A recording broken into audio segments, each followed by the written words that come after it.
everybody. My name is Richard Armstrong. I work for the Institution of Civil Engineers, and this is Stafford Craig, who I'll talk a little bit about later in a minute. I'm the oily rag. This is the real engineer. Okay, but Jeffrey, I talked to Jeffrey at the end of last year about this particular exhibit, which is a wind tunnel. And I know you've had it here for about 6 months probably already, and wondering what does it do, what's it there for? Obviously you can read the placards with it, but there's nothing better than an actual demonstration of how it works, and that's what Stafford is going to do for us today. It's about engineering. It is engineering. I mean, if you think about how we even got here today, I got here by tube, so that's from under there. This building, all right, is all about engineering, back structures, and then you've got an airport over there, which is then going even higher still. That's all made by engineers, and we obviously promote civil engineers. Civil engineering is our baby, and Craig Stafford is a fellow of our institution. So we thought it was a great idea to bring this quite famous exhibit to the school. And let you have it and let it explain and maybe enthuse and inspire. But before I do that, let's have it. Why is it here? I'm going to demonstrate that by actually keeping quiet and letting you watch this video. In a 40-mile-an-hour gale, the feather span weaves like a ribbon in a swinging twist that you wouldn't believe possible unless you could see it as you do now. So this isn't speeded up. Yes, it's old film, but it's real time, and that's a real bridge. 11,000-ton feather span twists and strains the giant cables that support it. Cables of 6,300 wire strands, each 17 inches thick. Would you believe it? There are real people walking across it at that moment.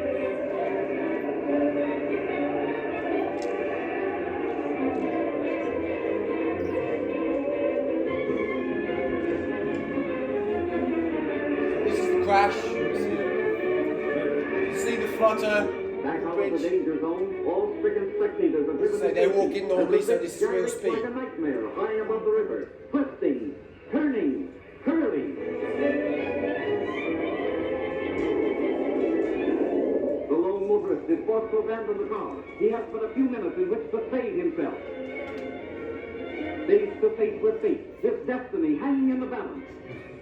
He has to keep on the centre line because it keeps twisting. Or perish with the doomed structure. Interesting how the centre line sort of is fairly still, the rest of it is all over the place. But he saved himself by seconds. Wait for the crash. Wait for the crash. Well, I was going to say perhaps. You've spoiled it. No structure of steel and concrete can stand such a flame. Steel girders buckle and giant cables snap like puny threads. There it goes!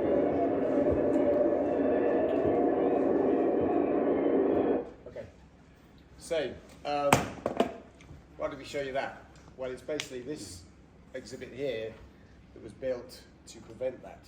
Okay, in those days, back in 1938, 1940, aerodynamics weren't really thought of when constructing bridges. Okay, so then we came up with this wonderful piece of engineering, and this. But before I'm going to stop now, I'm going to let a certain director of the ICE explain a little bit about it. Okay, because his enthusiasm is something to behold. Let's let Nathan talk. Wind tunnel to the Institution of Civil Engineers as part of our broader engagement around the Infrastructure Learning Hub. This fabulous exhibit is a live exhibit. It works, and it was built by Bill and his team to solve a problem he had over 50 years ago. He wanted to design the most innovative bridge deck in the world ever. He did, and that bridge deck is now used across all suspension bridges, fundamentally, that are built today. I am delighted to have this fantastic piece of equipment and some people who worked with Bill, and you'll hear from them later, Stafford and Harvey, and they will show you how this works. And they'll also explain the story as to why Bill wanted to build this. This wasn't about an engineering masterclass. This was about pragmatic solutions to an engineering problem of the day. And the lessons learned yesterday are being applied today. And that was a great segue there into obviously the filming of the Tacoma Bridge that collapsed that we just showed you. So I'm now going to introduce Stafford, who's going to tell you a little bit more and give what we hope will be a perfect demonstration of the wind tunnel itself. Stafford. Okay. Well, that was the Tacoma Narrows disaster, if you like, and it happened at not a very great wind speed. And the designers in those days, they designed for statics, and they had not taken the aerodynamics of the deck into account, particularly when you've got a long bridge.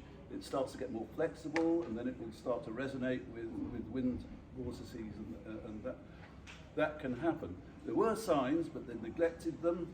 It's where engineers should have perhaps paid more attention. So Moisseiff, the designer, designed the perfect static solution.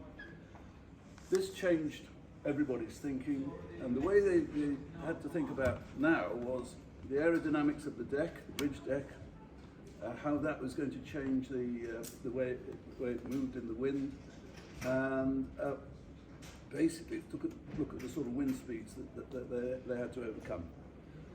And what we did is to represent that deck and try and show what can happen is you take a section of the deck. In other words, just chop it off. You assume the bridge is infinitely long, and you just take a section of the deck and you mount it in the tunnel with the same frequencies and the same masses, or the modelling of the same frequencies and masses. Then you blow wind speed over it just to see what happens. So we put the Tacoma deck, the shape of the Tacoma deck, in this wind tunnel now. And if you come around, I'll start it up, and you can see how the wind tunnel reproduces what's going to happen. So see it starting to get quite lively, and then what happens is all the twisting reinforces itself each time it goes round, until in the end it breaks down. So there you go. At that particular wind speed, I'll have to stop that there, otherwise. Then you can measure that particular wind speed and know exactly when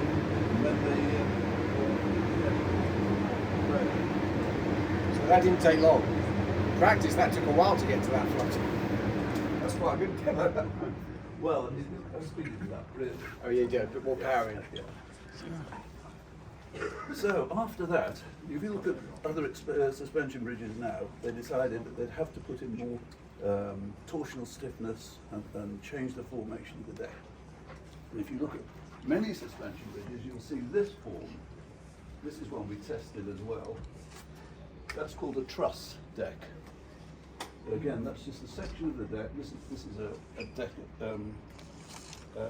in Lisbon, actually, at the Tagus. But it was torsionally stiff, and this was a very good solution. All the American bridges are built like this, and the Forth Bridge up in Scotland has a truss deck like this. So this was sort of the first generation after that big collapse. This what the solution the engineers came up with. Anyway, when it came to the Severn Bridge, which is down in Wales, between England and Wales, if you look at that, you'll see that's completely different. It's basically it's not a truss at all. It's a box, and it's this section. As you can see, a much simpler section, and it's a continuous plated box. And that was found to be as efficient as that, but much more easy to build.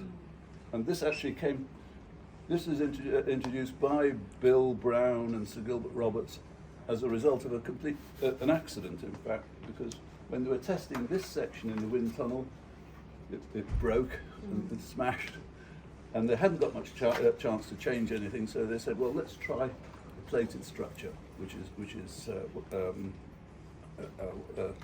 what Bill was working on. So they said, well, we'll put this in the wind tunnel. They fiddled around or tried different angles of attack on the wings, and this became then the better solution. And then this was used all over the world, in the Bosphorus and the States.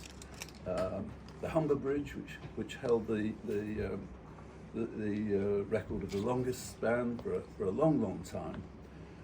Okay, then what will go on? I could show you this, but it basically is the same. It's the same idea. It flutters at a certain speed.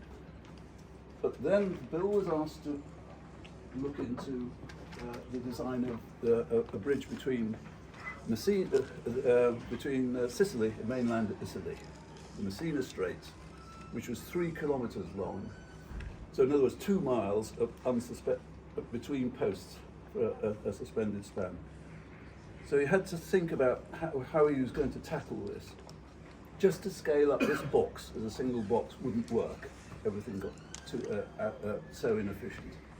So then he started to think about what they call a vented deck. In other words, not having the same stiffness, but allowing air to pass through the deck to give it the stability.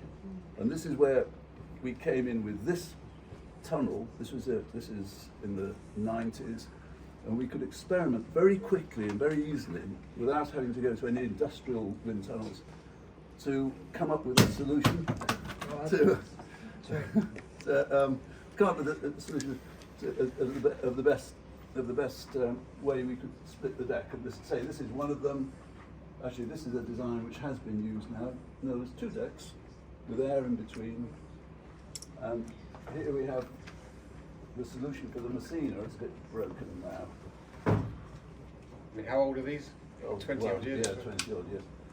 Messina was a bridge which had everything. It was 3 kilometer span. It was heavy traffic. It was in an earthquake zone, high winds, even in the Mediterranean, and it had to take a train, not just any train. It had to take a full freight train. So if you imagine, it was probably the most challenging for any bridge engineer. And this was the solution he came up with. The train goes on the middle box. But strangely enough, he changed the carriageways over, not because he was English and he wanted us to drive on the left. It just helps with the aerodynamics. So actually, the Italians were okay about it, but you actually you have a left-hand carriageway to go forward. So that's basically, and what we could do very easily, using this wind tunnel, we could experiment moving the decks apart, trying different shapes, until we got what we thought would be a good solution. And then they tested it in Italy, in Fiat's industrial wind tunnel, to make sure that they got it absolutely right. So it was a really good tool to develop, and Builder made it down in Bexhill on Sea. I bought the fans, and we were amazed how well it worked actually in the end. And this is now yours. Yes. Okay, and this is yours. Now, your science teacher actually set this up for us before we got here. We were quite impressed, weren't we? Yep. We were impressed that this was also on his, but we did give him a bit of a chat the other week when we came up here. So Stafford talked about quite a few bridges there. Some of you may recognise, some of you may not. Okay, but here we have some images of them. And just to say that these particular posters, this display here, is in fact about the size of this television screen, if not larger. And we've got quite a few of these. In fact, I'm talking to Jeffrey about using this type of content, not just about bridges, a lot of them are on bridges, but tunnels, with all types of sort of civil engineering. We've got a lot of these, and we are going to sort of pass those on to the school as well. And we're thinking about passing them around the other UTCs. Yeah, to share them. Yeah. I mean, this is a great point to say thank you very much, because the ICE really helped us from day one. So when I first started to try and create this place, we didn't have any money, and they gave us a little bit of money, which then allowed me to buy one of the Neo robots, you know, the little ones downstairs. And those Neo ones, we could then go out to libraries, we could go to different places and help. And so I even used the ICE as my offices, went in there, used the cafe, used the great library, great hall. It was an amazing place.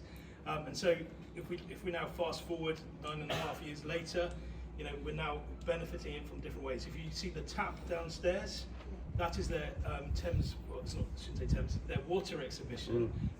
Thames was one of the sponsors at the time, and obviously one of our sponsors, so that really fits into well with what we're doing here. So massive thank you to Richard and to Stafford for coming in today and demonstrating how it works, but more importantly, leaving it here so that you guys can all now use it for all your science lessons, maths lessons, engineering, real life, history in the making to be able to let us do it. So thank you very much. No problem. So